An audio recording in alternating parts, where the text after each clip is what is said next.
Now to the conversation that, frankly, no one really wants to have, but it really is best that we do have it. Yeah, talking to your aging parents about end-of-life issues, this isn't easy. I mean, I forced myself to have this conversation with my mom and dad before they died. So tonight I want to encourage you to sit down with your parents and get 2 documents in place before it's too late. Every Tuesday morning, these 2 ladies get together for coffee. And they had a singer last Thursday. And conversation. That's our therapy. Janet and Patrice have known each other more than 50 years, and now they're on the same journey. So they had a really good time. Taking care of aging parents. Well, taking care of my mom is a privilege that many are denied. It's sweet that their moms are both living in the same senior living center in Noblesville. Janet's mom is 93, Patrice's mom is 94. The moms have become best friends, but this is a challenging season of life. It's hard to see them slowly fail. At times it's challenging because to watch her struggle physically is hard. Out here she has to have her walker. So Janet and Patrice say the transition was made easier because they had difficult conversations ahead of time. That's something attorneys recommend. Do not be afraid to start that conversation now while your parents are healthy. I had that conversation before my parents passed away. Thankfully, Mom and Dad had their affairs in order. They set up a trust, and they took 2 important steps. They named a financial power of attorney and a health care power of attorney. Why are these so important to have? The financial power of attorney is very important because we want to be able to go to the bank, to pay the bills, to talk to life insurance companies or maybe a long-term care insurance company and get things going.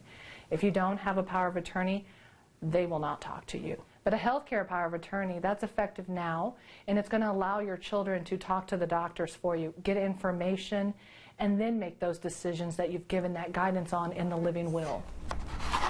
Janet has those documents. Well, I have a 3-ring binder that keeps all of her insurance, her last will and testament, my power of attorney. The reality of taking care of an aging parent is cost.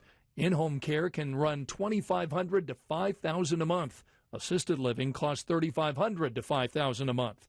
This can be a financial hardship. And we're at the point of selling her home and going from there to where Medicaid will have to come in and help. If your parent requires a nursing home, that can cost between $7,500 and $11,000 a month.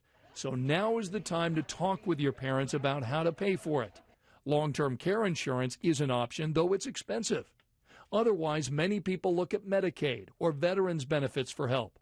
Bottom line, start the dialogue with your aging parent. Ask questions about their assets and their wishes, and get an attorney. You have to now be, in essence, the parent.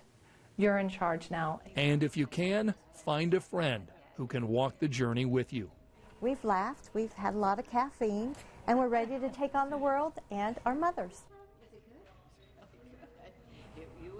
Really sweet how those ladies love on their moms, you know. And that elder law attorney that we interviewed in that story has lots of great advice that can really help you get that conversation started because, as you mentioned, that's a hard thing to start. Yeah.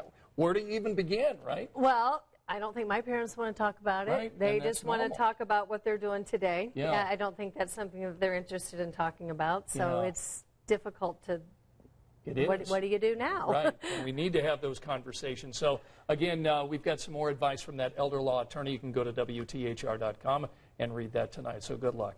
All right. So